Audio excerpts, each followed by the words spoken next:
Welcome, everyone. My name is Lisa Higgins, and I'm the director of the Missouri Folk Arts Program. We're a program of the Missouri Arts Council, and we are based at the Museum of Art and Archaeology at the University of Missouri. And we have we're on the cusp. We're in the 37th year of the Traditional Arts Apprenticeship Program, and we'll start the 38th year on July 1.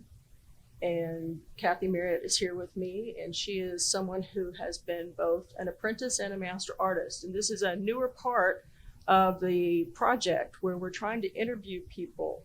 After the 30th anniversary, we really focused that year on master artists. And we wanted to hear some apprentice stories.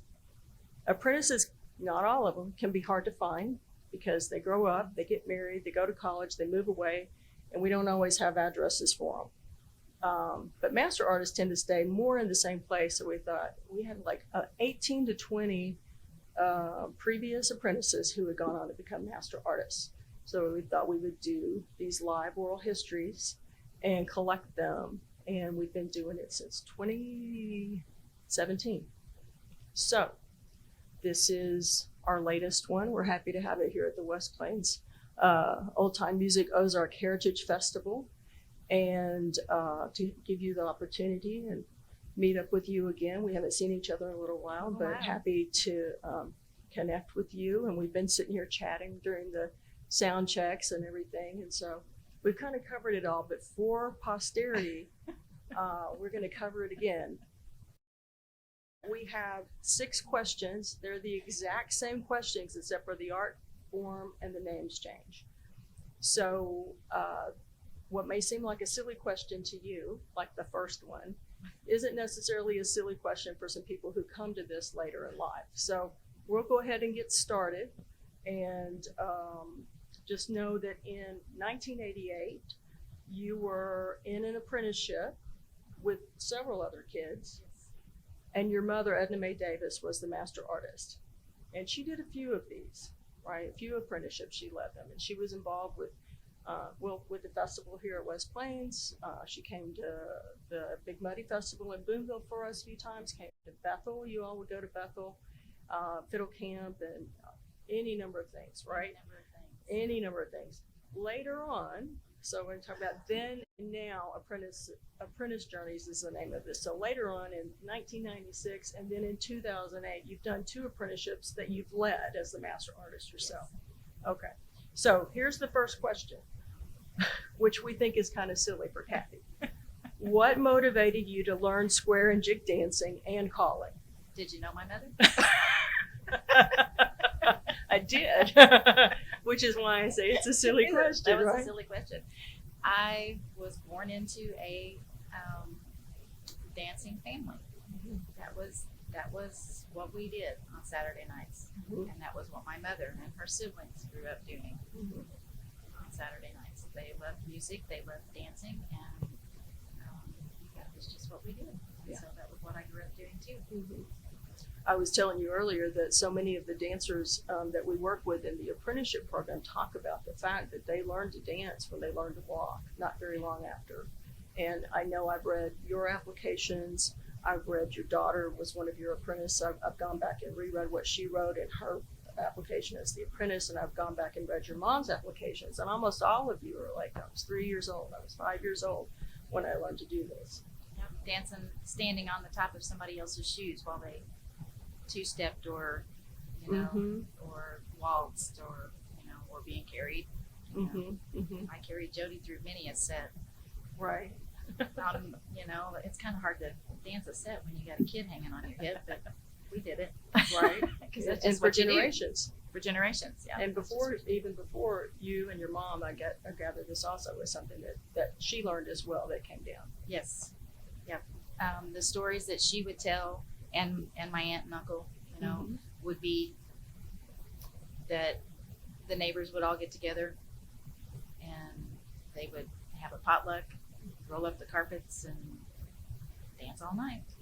Mom told stories about how she would put a broom on an old wash tub, and scoot it across so that you had some rhythm, and they'd all take turns doing that, and so that everybody got to dance, but everybody got to participate with the band too. Right. We were talking about that earlier too, about the marriage of music and dance is so important to keep those together Very and much.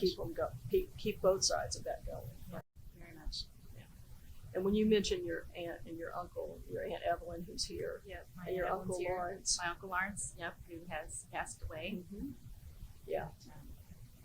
We used a picture to promote this through the festival, and it's one I snapped. And when it was one of the 25th anniversary of the apprenticeship program, we did a special segment here, and you and several members of your family and some friends, including your aunt and your uncle, were dancing, Yep. and Jody and the little boys were there little then. They So were, that- yeah, they're over 6 foot tall. Well, one was over 6 foot tall now. I think. Yeah, but it just really illustrates what a family thing is. I also remember so clearly that your uncle Lawrence had sprained his ankle, if I'm not mistaken, Yes. and he was dancing. He's dancing anyway. Yeah. Yep. So it's like can't not do it. You can't not do it. No, you can't. It's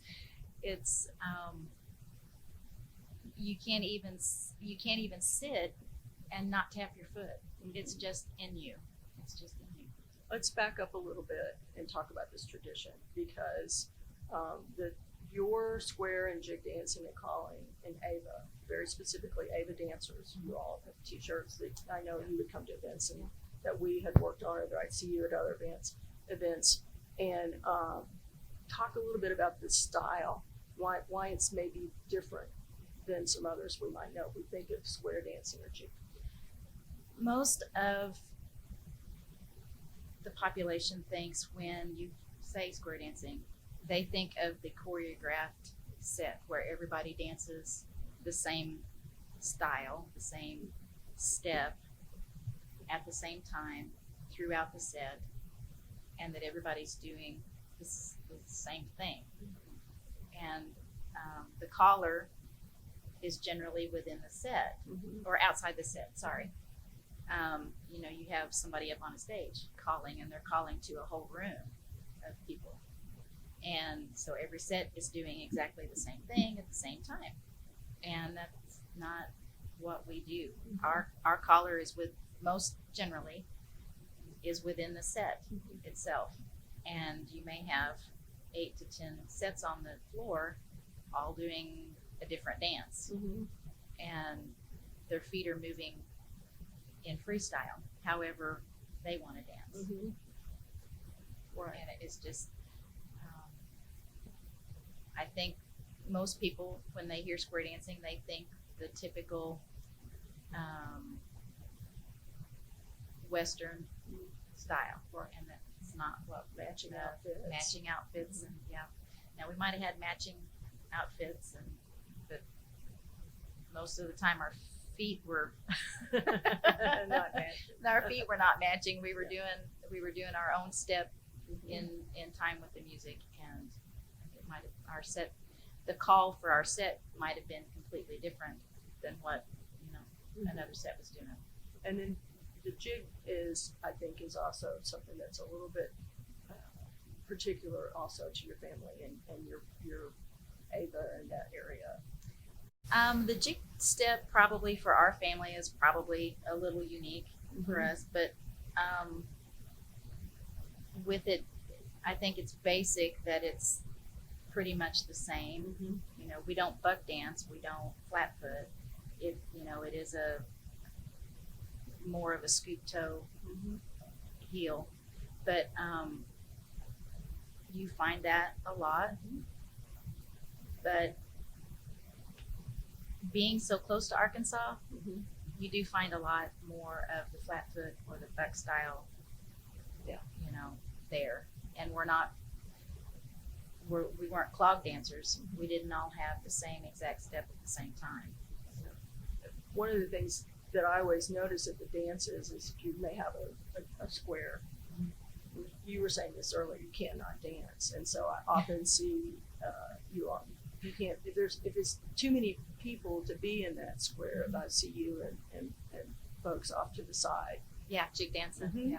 Yeah. So it's an interesting, it's a communal, a familial art form But what you're telling me, and also I've observed, is this individualism as well, right? Yes. And also, I think, again, you can't not do it. You can't not do it. No, Yeah. no, you can't not do it. And then the thing that's interesting to me too is the taps. So that's Mhm. a distinction on your shoes. Yes. Yeah. Yeah. We all had, Mom made sure as growing up, Mm-hmm. her group of children that she taught, everybody had their tap shoes. I think my first set, I was trying to think of this the other day. Mhm. I remember my first set of shoes. I remember going and getting them, from Pat. She had a store in Marshfield. Well, at that time she had a store in Springfield, but we went to Springfield and I was so excited to get my shoes. But I can't remember how old I was. But I had to have been fairly young, Mm-hmm. but, and then of course as I got older, the style in the shoes changed and the style of taps changed. Mm-hmm. So, that was neat too, because you got to each design of tap created a little bit of a different sound. Mm-hmm. And so my taps were different than Mom's taps Mhm. because she just used a single tap. She didn't have anything that clanked together Mhm. or anything that jiggled. Hers was just a straight tap.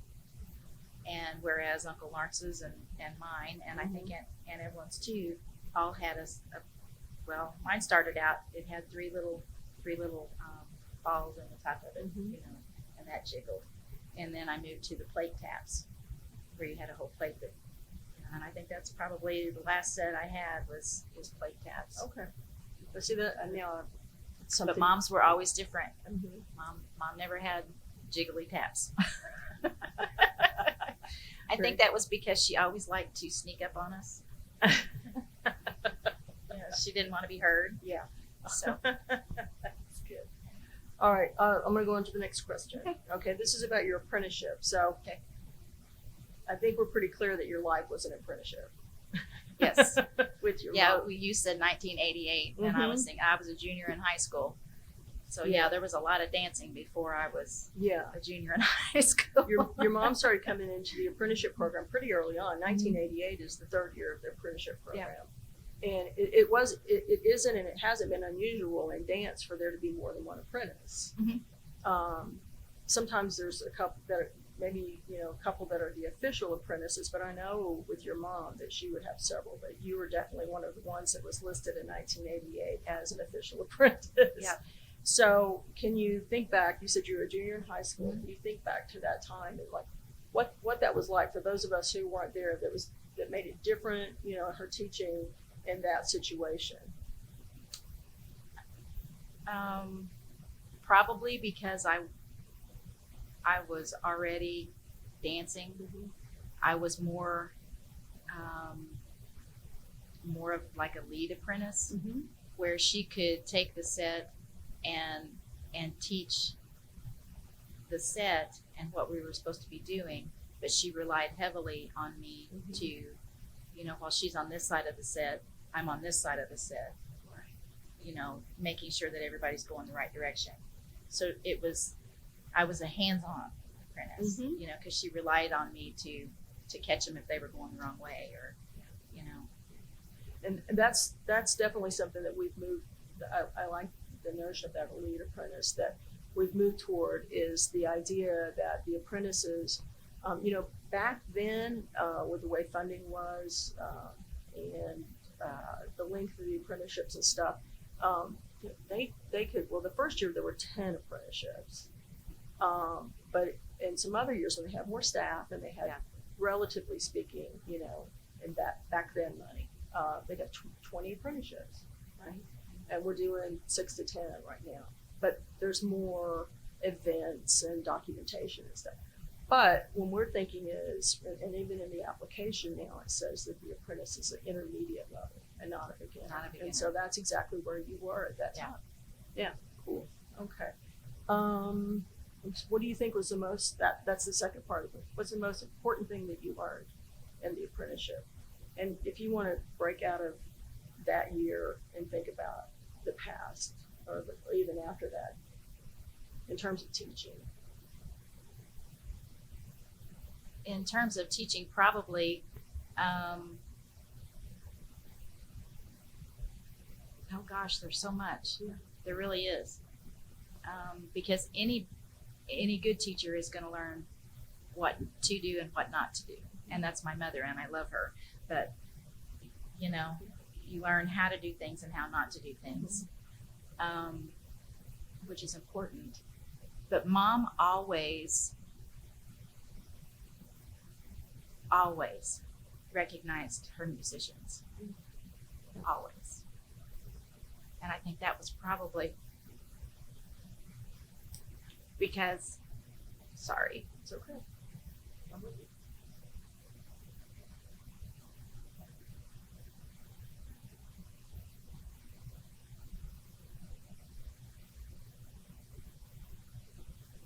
her favorite saying was,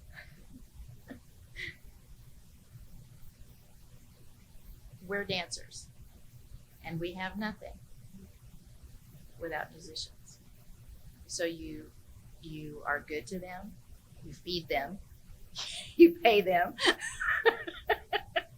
you take care of them, because without them, we don't have this. And I think that was probably the most important thing she taught me, other than, you know, the family history. You know, my grandmother loved to jig dance, you know, and my grandfather liked to dance, and my grandfather played. I didn't get to meet my grandfather, but he played music, and so, you know, there's so much more to it than just the dancing. Right. Well, this is probably one of the longest descriptions of an art form anyway, because you've got jig dancing, square dancing, and calling. Yeah. You're a triple threat. Yeah. Yeah. Right. And the calling, I never did get down as artfully as Mom did. And of course, in later years, she removed herself from the set, so that she could call outside the set, to allow somebody else to be able to dance, and have more breath to get all of those words in the call. Whereas me as a dancer, and not to not being boastful or anything like that, but when you're raised to jig dance, when you get into that set, you dance through the set. So you're dancing for 13 minutes. You know, when your lead couple is doing their part of the dance and you're standing there, you're not standing there. First off, you didn't have my mother. You didn't stand and watch. My mom would be standing at the other one going, you know, move those feet, you know. And so you being inside the circle and calling and dancing all the time, you don't have a whole lot of wind. So I would get out the most important words. Right. That's good. You know, Charlie Walden has digitized some video he shot when he was a musician playing the dances in Ava. And you can see exactly what you're talking about, where she's pulled herself out of the circle and she is calling, and she is also keeping time with her hands. And I've seen your Aunt Evelyn do that. I've seen you do that. Jody, I've seen, remember your Uncle Lawrence doing that, right? Yep. And even in that photo that we were talking about that we used in the announcement about today, you can't really see him very much, but you'd think you could see him because he's so tall. Yeah. But he was squished down. He was tapping his hands for the kids to get the beat there, which was really another teaching moment, right? And probably something else Uncle Lawrence was famous for was a double tap. Yeah. He would show. So Right. it was okay. So you may have already answered this. What was the most challenging aspect of the apprenticeship? apprenticing with your mom. You can Ew, use with mom. you can use 1988 if you want to be more not do the whole life story. Oh, well, anything is challenging for a 17-year-old while they're trying to work with their mother. But no, my mom was great. Yeah. She really was. Challenging. That just may be about learning. For I you or think something. probably because you've got so many kids that learn. I mean, you're no different than a classroom teacher. You've got students who learn differently. And when you're trying to teach not only what the words mean for the call and what to do when you hear those words, but also how to perform it, and then how to move your feet, and how do you find rhythm, and then you've got, at times you would have 12 to 15 kids, and you've got to find a way to get through to all of them in a short amount of time. We didn't have an 8-hour day you had 45 minutes to an hour with them twice a month. Yeah. And hope that they would practice and hope that they would remember it when they came back. Yeah. But that would be the hardest, would be learning how each one of those children learns and being able to communicate it to all of them all at once. Yeah. Okay. Great. So then we're going to shift gears. So Okay. now, this is sort of the transition, right, from being the apprentice to moving into being a leader, not just an assistant leader. Right. And I think you really answered, what did you learn about teaching during that time? Mhm. So then would you go ahead and tell us, so Michelle Kane, That was my niece.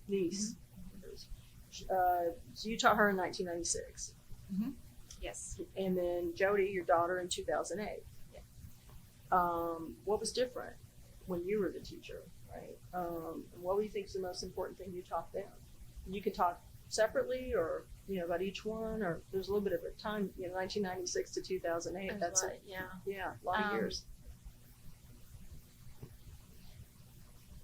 Michelle had, and Jody too, they had both grown up dancing because, that's what we did. There was a lot of difference because by the time 2008 rolled around, there weren't near as many dances as there were in 96 when Michelle, so with Jody, I had to rely a lot more on festivals. I had to rely more upon video tapes of mom or CDs to listen to, and of course being married to a fiddle player, that helped some too. But from the time she was born, Jody was born in 92 to 2008, there had been a drastic decline in places to go. Yeah. So, we didn't have, mom passed away in 2003. And even though we took over her monthly square dances that she was having, that she was hosting at that time, we took those over. And we managed to do that for another year and a half, 2 years, something like that, before you just didn't have enough people anymore that wanted to participate. And that's kind of when we fell into that dancing more for just our enjoyment at home than, and getting together with family. And your family's big enough. And my family's big enough, yeah. If you can get them all together. Right at the same time. Yeah. But It's harder these days. Yeah, it's much harder. But that was probably the biggest challenge, was finding somewhere to go so that you could all dance, which is very sad because not only were we losing dancers themselves. We were losing our musicians. Mm-hmm. You know, we lost Bob. Yeah. We lost. I can't think of his name. Jim Beeler. We lost Jim.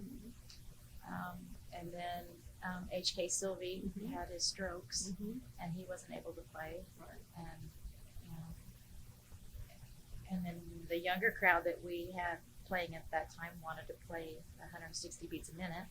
You know, when the average age of our square dancers was 70 something. You know, Uh-huh. we told him, we're not trying to kill them all. That's definitely a challenge there. You know, so that was the biggest challenge. All right, so we're to the last question. Oh, wow. Unless you want to add anything about teaching.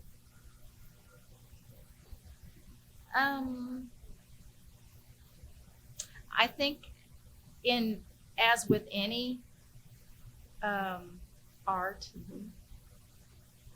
or any interest Mm-hmm.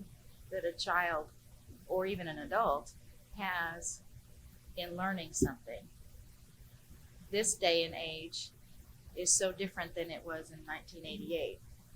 We didn't have cell phones. Mm-hmm. We didn't have the video games. You know, we didn't have all of those extracurricular activities Mm-hmm.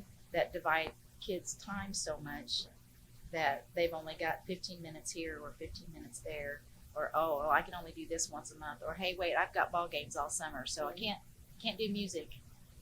I got to play ball. I'll be back when school starts. You know. Yeah. That's a really So good it's point.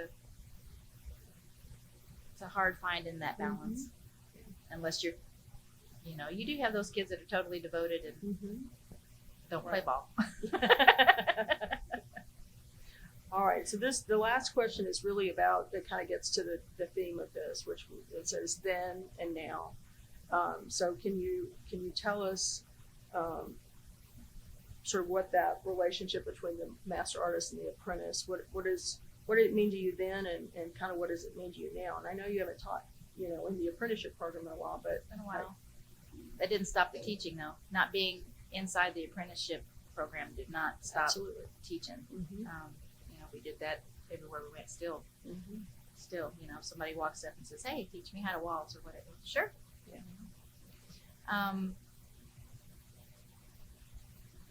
What was the question? What is that relationship? Oh, the master artist relationship. apprentice? What did it mean to you then, and what does it mean to you now?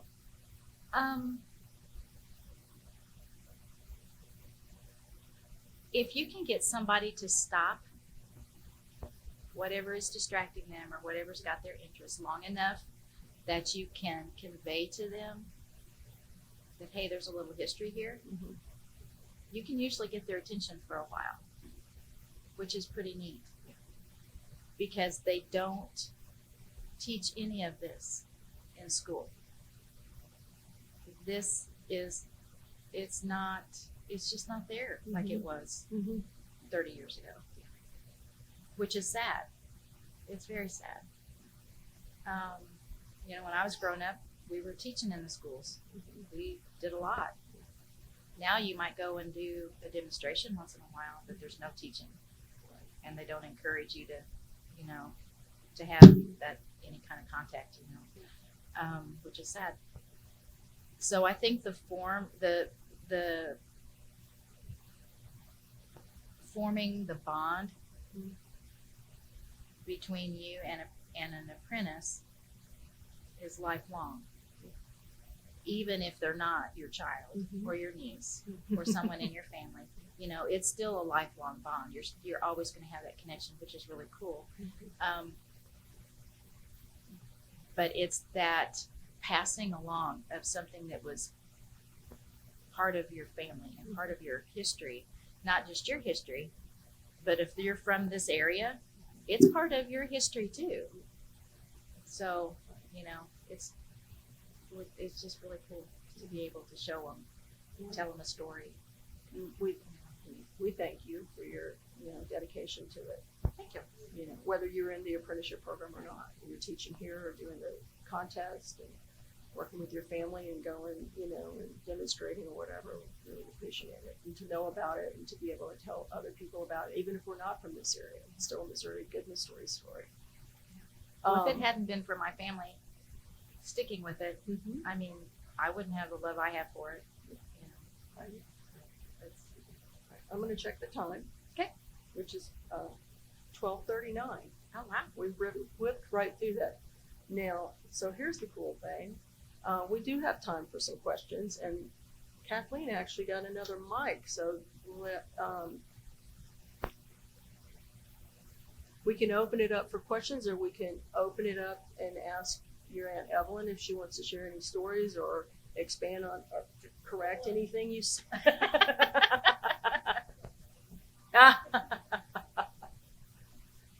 In the audience, those you can't see when you look at the recording later, we have Ms. Evelyn Pruitt, and she is your aunt and Yes, was your mom's sister, and I've seen her at dances all the time. She has a mic now. Oh. Yeah. Oh, she's going to turn your mic up.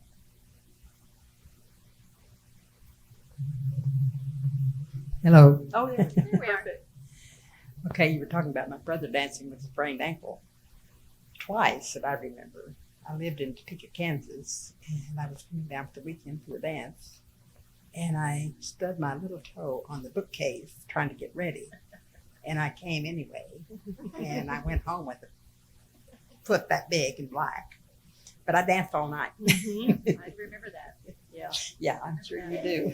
That's devotion. Right. And I remember when I was 3 or 4 years old, Edna Mae and I would get out and jig, and we'd get a half stick of gum if we would do that.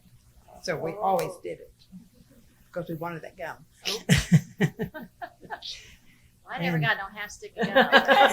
Well, you weren't as good as I was. I'm I knew sorry, what Kathy. You just walked right into that. I knew what I would get when I got home if I didn't. And that was better too. I love that story. But it was just always fun.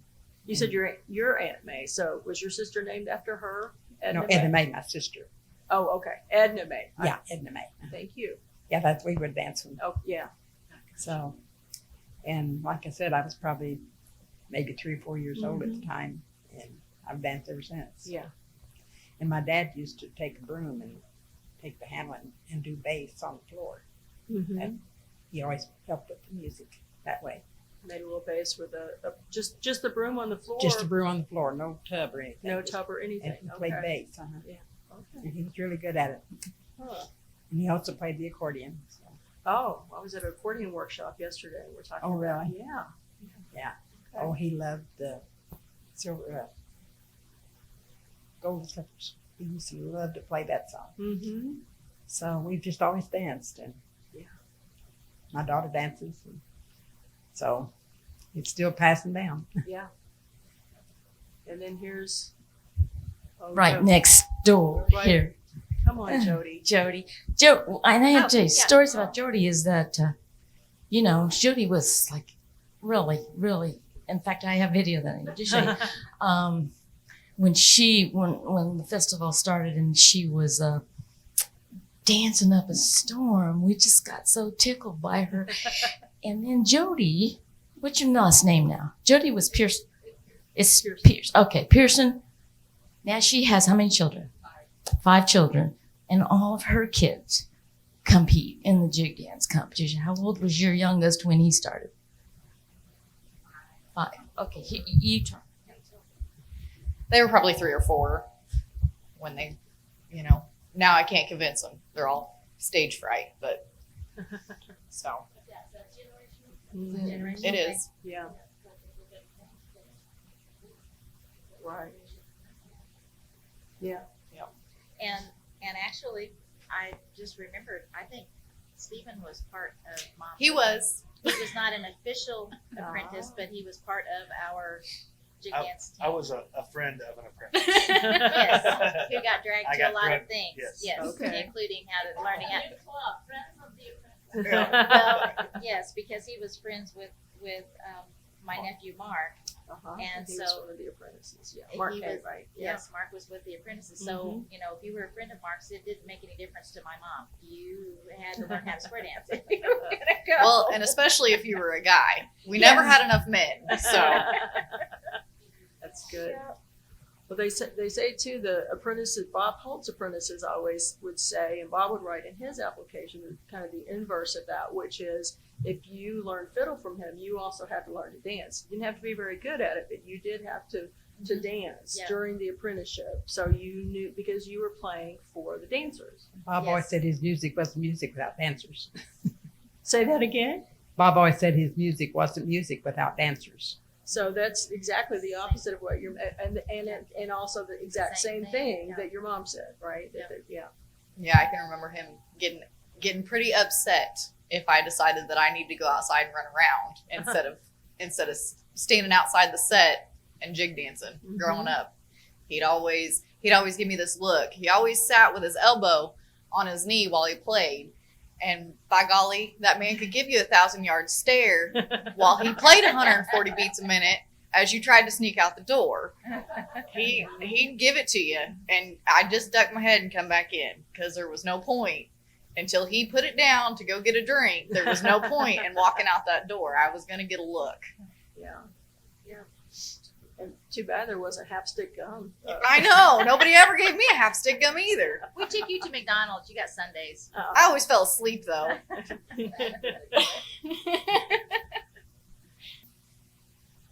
Anything that we didn't cover, or you want to make sure that I know, or that people that will see this on YouTube at some point, or we're going to make a copy and put it in our archives at the I was State gonna Historical say, Society.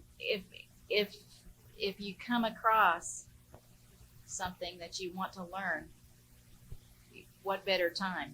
Yeah. Because now with all of the advanced technology that we have, and I can't imagine what it'll be in another 30 years from now, but coming from 1988 when we had almost nothing, you know, if you've got the desire and the will, the information is there. Yeah. The art form is there. Find somebody to help you. If you can't run that computer or you can't, you know, there's people to reach out to, but the documentation is there and it's so rich. So there's really no excuse to not take advantage of it. Well, thank you so much Thank for you. making time, and It's good to see you. it's great to see you and your family. Someone said to me yesterday, I have the best job in the world. She's not wrong. She's not wrong. And this is some of the best part of it, to be able to sit with you and hear the stories. I mean, obviously going and seeing you all dance and everything is great, but also there's a lot of backstory there Oh yeah. that you don't necessarily get, you know, going to a dance or the jig contest or anything. So I appreciate you coming and sitting down with us and thinking about it for weeks beforehand. Yeah. So thank you. Lots of good memories out there. Good. Well, I'm glad. Thanks for sharing them. Thanks.